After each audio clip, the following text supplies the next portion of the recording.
আমরা ইবনে হাইমানের শেষ কথাগুলো মনে রাখবো।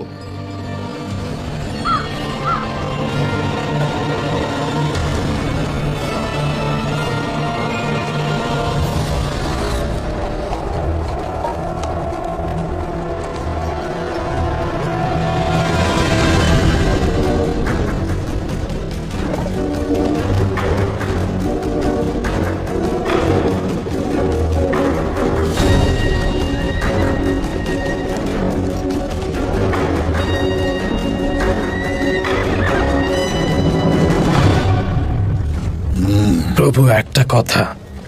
বলো আসওয়াদ। কাবার এই ঘটনাগুলো হয়তো আপনার মনে বসে গেছে, সেজন্য আপনি একটু ভয় পাচ্ছেন। এগুলো শুধু বানানো ঘটনা।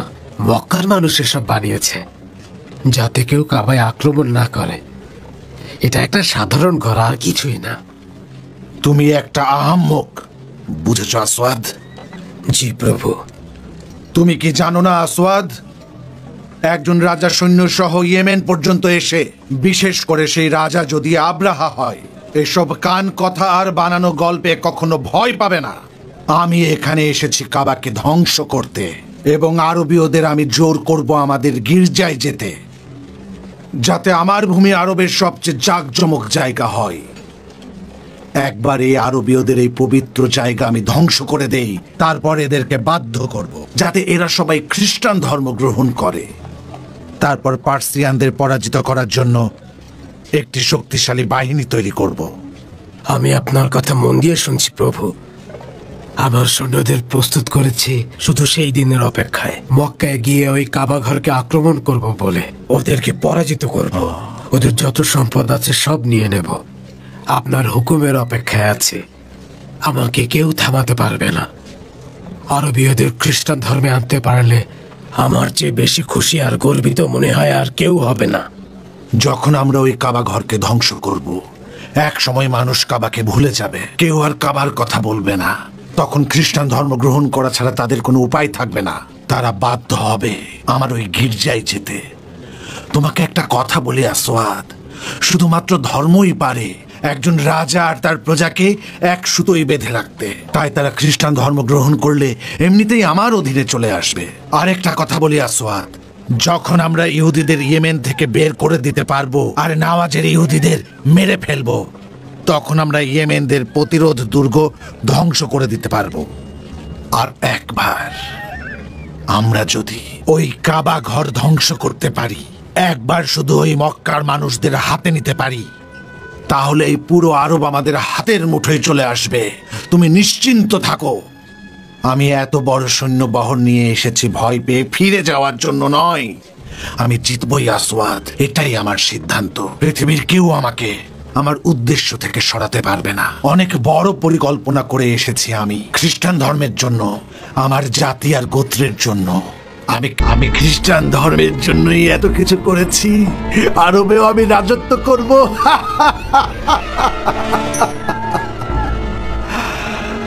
কিন্তু তোমার এই আব্রাহার চিন্তা সম্পর্কে কোনো ধারণাও নেই। আমি একবার যেটা সিদ্ধান্ত নেই সেটা করেই ছাড়ি। একবার বলেছি ওই কাবা আমি ধ্বংস করব। কিনানার মানুষগুলো আমাদের সাথে যা করেছে তার প্রতিশোধ নেব। আর একটা ব্যাপার, ওই হুজাইল, যাকে আমি নিজে একবার আরবের রাজা বানাতে চেয়েছিলাম, তাকে কিনানার লোকেরা খুন করেছে। এখন ওই কিনানার লোকেরা হাড়ে হাড়ে টের পাবে যে কার সাথে শত্রুতা করেছে তারা। আচ্ছা, এই মক্কার প্রধান এখন কে? আছে একজন, তার নাম আব্দুল মুত্তালিব। কেউ তার কথার বিরুদ্ধে যায় না। আমার তাকে এখানে চাই আসওয়াদ। প্রভু। শোনো, খুবই ভালো বলেছ আবু রিগাল। আমি তোমাকে পছন্দ করেছি। তুমিও আমার মতো কাবাকে পছন্দ করো না। আমি কাবাকে এবং মক্কার মানুষকে একেবারেই পছন্দ করি না। তারা তাদের আরবের বুকে খোদা মনে করেন। তারা এই স্থানের বিন্দুমাত্র যোগ্যতা রাখেন না। মানুষের বানানো দুটো হাত ছাড়া সত্যিকার অর্থে আর কোনো ক্ষমতাই ছিল না। হে মহামান্য বাদশা, আপনি আপনার সেনাদল নিয়ে আল মুগ্গামিসের কাছে যান। এটি একটি বড় উঁচু পাহাড় যা মক্কা থেকে অল্প একটু দূরেই অবস্থিত মহামান্য। সেখান থেকে আপনি কাবা ধ্বংসের সকল কার্যকলাপ আনন্দের সাথেই দেখতে পারবেন। মক্কা আক্রমণ করার জন্য তুমি তো দেখছি অস্থির হয়ে আছো আবু রিগাল।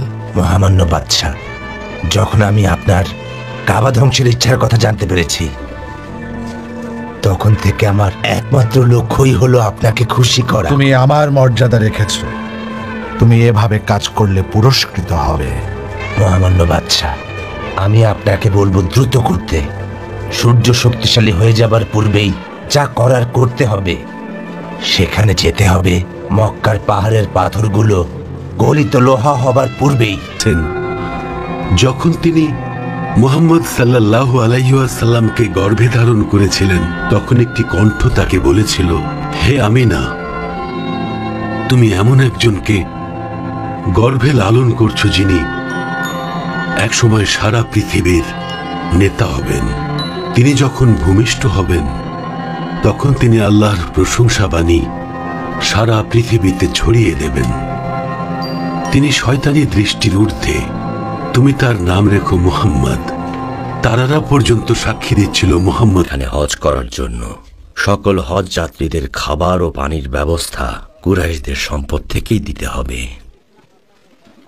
ফাতিমা। জি বলুন আবু তালিব। আমিনা ও তার সন্তান মুহাম্মদ কেমন আছে বলো তো? থুয়াবার তাকে খাওয়াচ্ছে, আর বারাকা মুহাম্মদের যত্ন নিতে আমিনাকে সাহায্য করছে। বারাকা যেন তার ছোট্ট একটা মা, আর বারাকা সবসময় তো। মহান আল্লাহ তাআলা আরো বলেন, হে বনি আদম, প্রত্যেক সালাতের সময় তোমরা সুন্দর পোশাক গ্রহণ করো আর খাও এবং পান করো, কিন্তু অপচয় করো না। নিশ্চয়ই তিনি অপচয়কারীদেরকে পছন্দ করেন না। যেসব সৌন্দর্য শোভা মণ্ডিত বস্তু ও পবিত্র জীবিকা তিনি তাঁর বান্দাদের জন্য সৃষ্টি করেছেন, কে তা হারাম করলো বলো? সেসব হচ্ছে ঈমানদারদের জন্য দুনিয়ার জীবনে, বিশেষত কিয়ামতের দিনে। এভাবে আমি জ্ঞানী সম্প্রদায়ের জন্য নিদর্শন সমূহ বিশদভাবে বিবৃত করি। এই বকরিটার কি হয়েছে হালিমা? এক ফোঁটা দুধ আসছে না। কি বলো? তাহলে আমরা কিভাবে মক্কায় পৌঁছাবো? আমাদের কাছে উটের স্বল্প পরিমাণ দুধ আছে, এদিকে আমাদের গাধাটাও তো ঠিকমতো হাঁটতে পারে না। এখন যদি আমাদের বাচ্চারা ক্ষুধার্ত হয়ে পড়ে, তাহলে কোথা থেকে আর কিভাবে আমরা খাবার এনে দেব? কি করব এখন হারিস? কি করব বলুন? এই অভাব বছরের পর বছর আমাদের শীর্ণকায় ক্ষুধার্ত করে। এক ফোঁটা দুধ নেই। দুর্ভিক্ষ প্রতিদিন আমাদের ভূমিকে গ্রাস করছে। এই মরুভূমিতে ক্ষুধা যে কত ভয়ঙ্কর হারিস। মক্কায় যাওয়ার জন্য সব ধরনের প্রস্তুতি শেষ। বনিসাদ গোত্রের মহিলারাও সবাই যাওয়ার জন্য প্রস্তুত আছে। হ্যাঁ, যদি আমরা সেখানে গিয়ে কুরাইশ বংশের কোনো ধনীর সন্তান দুগ্ধ পোষ্যের জন্য পাই, তাহলে এই বছরটা মনে হয় নিরাপদে চলতে। আশা করছি কাবার মালিক নিশ্চয়ই আমাদেরকে মক্কার এমন শিশুর দায়িত্ব দেবেন, যার মাধ্যমে এই কঠিন সময়ে আমাদের সুখ ফিরে আসতে পারে। কি বলো তুমি? হে কাবার মালিক, পথ দেখাও। শোনো ফাতেমা, আমার নাতি মুহাম্মদ তোমার পুত্র আব্দুল্লাহর ছেলে। আর হালা, তুমি আর আমিনা জোহরা বংশ থেকে এসেছ। কাবার মালিকের দোহাই তোমরা মুহাম্মদকে দেখে রেখো। আহারে আমার ছেলে আব্দুল্লাহ মাত্র ২৬ বছর বয়সে চলে গেল। আহা, আমার নাতি মুহাম্মদ জন্মের আগে ইয়েতিম হয়ে গেল। বাবার মুখ আর দেখতে পেল না। আমার খুব কষ্ট হয় তার জন্য। না জানি কত কষ্টে আছে। স্বামী আব্দুল্লাহর সাথে ১ বছরও সংসার পেল না। এখনো সে একজন যুবতী মেয়ে। কোনো ধাত্রী পাওয়া যায়নি। মুহাম্মদকে নিয়ে আমার ভয় হয়। এখনো খুঁজে পাইনি। সাধারণত এ সময় তারা আসে। একজন ধাত্রী খুঁজে বের করব। যখন তারা মক্কার দিকে আসবে, তখন মুহাম্মদকে তাদের দায়িত্বে দিয়ে দেব। অনেক শুকরিয়া হারিসের আব্বা, আপনি আপনার নাতির প্রতি অনেক যত্নবান। আব্দুল্লাহ, যেদিন মুহাম্মদের জন্ম হলো, সেদিন থেকেই ওর প্রতি আমার অন্যরকম মমতা কাজ করছে। পুরো হাশিম গোত্রের মধ্যেই রহমত ছড়িয়ে পড়েছে।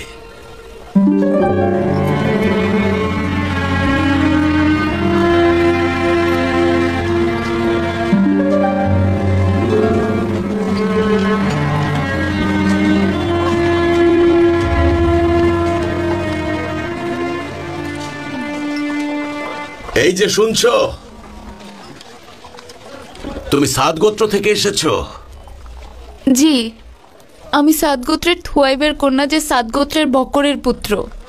আমার নাম হালিমা, উনি আমার স্বামী হারিস, কোলে আমার ছোট পুত্র। আমার নাতি মুহাম্মদ এতিম, যে মায়ের পেটে থাকতেই বাবাকে হারিয়েছে। বড়ই বরকতময় শিশু আমার নাতি, তাই তোমরা তাকে নাও আর মায়ের স্নেহে লালন করো। সে সাদ গোত্রের কাছে বড় হতে পারলে আমি আনন্দিত হব। কিন্তু একটা এতিম শিশু, আমি কি করব তাকে নিয়ে? আমি মক্কায় তাকে রাখা নিয়ে শঙ্কিত। আল্লাহর কসম, তাকে দূরে কোথাও দিতে চাই না। কিন্তু তাকে মরুভূমির মধ্যেই বড় হতে হবে, কারণ এটা শহরে থাকা আরববাসীর একটা রীতি। সে বলিষ্ঠ দেহের অধিকারী হোক। আল্লাহ তোমাদের মঙ্গল করুন। আমরা একটা এতিম বাচ্চাকে নিয়ে কি করব? আমরা খুবই গরিব, অনুর্বর ভূমিতে বসবাস করি। সবসময় আমাদের বেঁচে থাকার লড়াই চলে, যতক্ষণ না আমাদের ক্ষুধা গ্রাস করে। দুধ কিংবা মাংস খাওয়া তো আমাদের কল্পনারও বাইরে। শান্ত হও বাবা, শান্ত হও। কাবার মালিক নিশ্চয়ই তোমাকে রক্ষা করবেন। ও তোমার বাচ্চা? হ্যাঁ, আমার। মোহাম্মদ ওর মতো ছোট একটা বাচ্চা, ওকে নিয়ে যাও, ওরা দু ভাই একসাথে বড় হবে। বিশ্বাস করুন, আমি আপনাকে নিরাশ করতে চাই না। আপনাকে দেখে আমার মনে হচ্ছে আপনি খুব ভালো একজন মানুষ, কিন্তু আমার কি করার আছে বলুন? আপনি দেখুন না, আমার বাচ্চাটা ক্ষুধায় কেমন চিৎকার করছে। আমার বুকে তার জন্য যথেষ্ট দুধ তৈরি হচ্ছে না। আমি নিজেই জানি না আমি কি করব। ঠিক আছে, তোমরা যাও, আল্লাহ তোমার মনের আশা পূর্ণ করুক।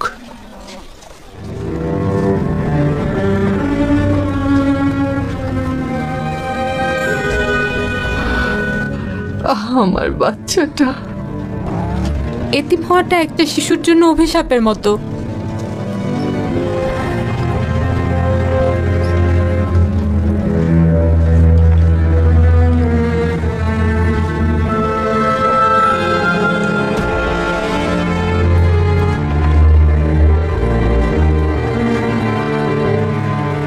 তুমি কোথায় যাচ্ছ হালিমা?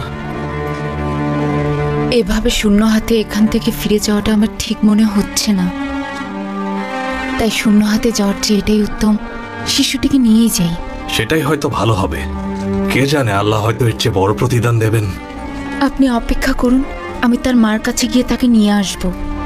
বাচ্চাদের দেখাশোনা করতে সাইমা আমাকে সাহায্য করতে পারবে। সে সাদ গোত্রের মধ্যে বেড়ে উঠবে। তাড়াতাড়ি যাও হালিমা, আমি এখানেই অপেক্ষা করছি।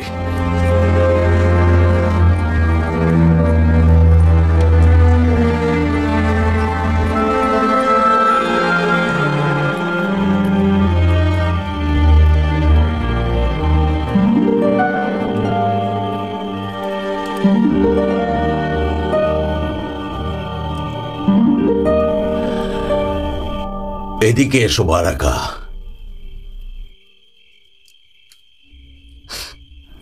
এখানে বসো। এখন বলো কি হয়েছে? ওনারা মোহাম্মদকে নিয়ে গেছেন। মুহাম্মদকে তো ধাত্রী হালিমার কাছে দেয়া হয়েছে বারাকা। সে সুস্থ সবল মানুষ হিসাবে সাদ গোত্রের কাছে বেড়ে উঠুক। মক্কার এই অন্ধকার যুগে আমরা তাকে নিয়ে খুবই শঙ্কিত আছি। তুমি কি চাও না সে একজন সুস্থ সবল মানুষ হিসাবে বড় হয়ে উঠুক? হ্যাঁ, তার জন্য জীবনও দিতে পারি। খুব মনে পড়ছে ওকে। আমি ঘুম থেকে উঠে ওকে খুঁজছিলাম। যখন দেখলাম ও নেই, তখন থেকেই আর কান্না থামাতে পারছি না। ওর চেহারা চোখে ভাসছে। আমাদের সবারই মুহাম্মদের কথা মনে পড়ছে, অনেক মনে পড়ছে। রাব্বুল কাবার কসম, আমরা সবাই ওকে খুব ভালোবাসি, আর ওর বাবার মৃত্যুতে আমরা শোকাহত। আব্দুল্লাহ কোরবানি হওয়া থেকেও রক্ষা পেয়েছিল, তাকে ইয়াত্রিপে হারালাম। তোমাকে হারানোর বেদনা যদি বুঝতে আব্দুল্লাহ। কার জন্য দুঃখ করব? আব্দুল্লাহ নাকি তার এতিম ছেলের জন্য? আব্দুল মুত্তালিবের পরিবার, ধৈর্য ধরো।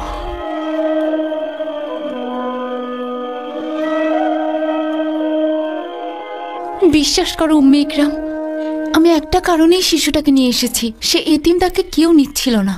আমি তাকে নিয়ে ফেরার উদ্দেশ্যে রওনা হলাম। তাকে আমার বুকে ধরে রেখেছিলাম। হঠাৎ দেখি সে আমার দুধ পান করছে, তার পূর্ণ পরিতৃপ্তি নিয়ে। তারপর আমার বাচ্চা পান করলো, যতক্ষণ না সে পরিতৃপ্ত হলো। এরপর আমার স্বামী আমাদের উটের কাছে গেল, দেখলো উটের বাট দুধে পরিপূর্ণ। সেই দুধ আমরা পরিতৃপ্তি করে খেয়ে সবাই ঘুমোতে যাই। আমার বিশ্বাস তুমি বরকতময় একটা শিশু আমার ঘরে এনেছো হালিমা। তোমার কি মনে আছে হারিস, আমরা যখন মোহাম্মদকে নিয়ে ফিরছিলাম, আমি আমার দুর্বল বৃদ্ধ উট চালিয়ে আসছিলাম। তখন উটের গতি যেন আগের চাইতে অনেক গুণ বেড়ে গেল। কিন্তু যখন মক্কার উদ্দেশ্যে যাচ্ছিলাম, তখন এই উটটাই চলতেই পারছিল না। আমার বান্ধবীরা জিজ্ঞাসা করলো, এটা কি সেই উট? আমি বললাম হ্যাঁ। তারা বলল আশ্চর্যজনক। দুধটুকু খেয়ে নাও হালিমা, আপনিও নিন উম্মে ইকরাম। তারপর শুনুন, আমরা আমাদের সাদ ভূমিতে আমাদের বাড়িতে আসলাম। এই ভূমিটা তো কিছুদিন আগেও আমার দেখা সবচাইতে অনুর্বর ভূমি ছিল উম্মে ইকরাম। আমি কি মিথ্যা বলছি? ঠিকই বলেছ হারিস। তোমার কি মনে নেই আমাদের অবস্থা? হ্যাঁ, মনে আছে। আমরা যখন আব্দুল্লাহর পুত্র মোহাম্মদকে নিয়ে এখানে ফিরে এলাম, আমাদের সবকিছু কিভাবে যেন পাল্টে যেতে শুরু করলো। আমার গবাদি পশুগুলোকে ছেলেদের সাথে মাঠে ঘাস খেতে পাঠাই, ফিরে আসে দুধে পরিপূর্ণ হয়ে। আমরা সবাই পরিতৃপ্তি নিয়ে পান করি। যেখানে সাদ গোত্রের অন্য কেউ এক ফোঁটাও দুধ পাচ্ছে না, তারা তাদের রাখালদের কি বলে জানো? তোমরা যাও, অনুসরণ করে দেখো হালিমার পুত্ররা কোথায় পশু চড়ায়। মোহাম্মদ আমাদের জন্য সৌভাগ্য এনেছে। ও এখন কোথায়? ও ভাইদের সাথে পশু চড়াতে গিয়েছে। মাত্র 2 বছর বয়স, অথচ দুধ ছাড়িয়ে দিয়েছি। এই বাচ্চাটা আমাদের কাছে আমানতের মতো হালিমা। ওকে ওর পরিবারের কাছে ফিরিয়ে দেওয়ার সময় চলে এসেছে। হ্যাঁ, আমি জানি হারিস, কিন্তু আমি যে ওকে ছাড়া থাকতে পারবো না। ওর মা আমিনা যদি আরো 2টা বছর আমাদের কাছে ওকে রাখার অনুমতি দিতেন। আমি নিজেও চাই ও আমাদের সাথে থাকুক, কিন্তু যেটা নিয়ম সেটা তো আমাদের মানতেই হবে, তাই না? আব্বা, ভাই মোহাম্মদকে নিয়ে কি বললে? আমরা ওকে ওর পরিবারের কাছে ফিরিয়ে দেব।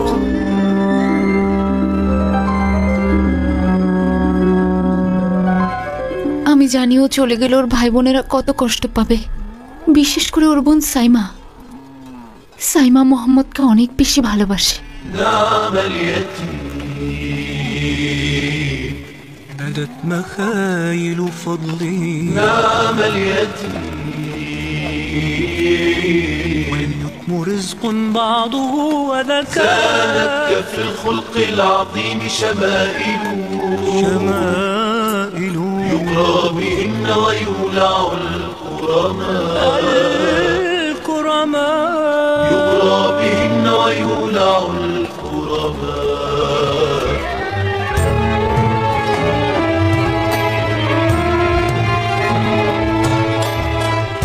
হারিস, হারিস শুনছ? আমি মোহাম্মদকে নিয়ে ফিরে এসেছি। মোহাম্মদ কোথায় আছে এখন? ওর ভাইদের সাথে ছাগল চড়াচ্ছে। তুমি মোহাম্মদকে তোমার কাছে রাখার জন্য ওর মা আমিনাকে কিভাবে রাজি করালে বলো তো? এটা কাবার মালিকের রহমত হারিস। আব্বা, আব্বা, আমার ভাই মোহাম্মদ। কি হয়েছে ওর? মোহাম্মদ!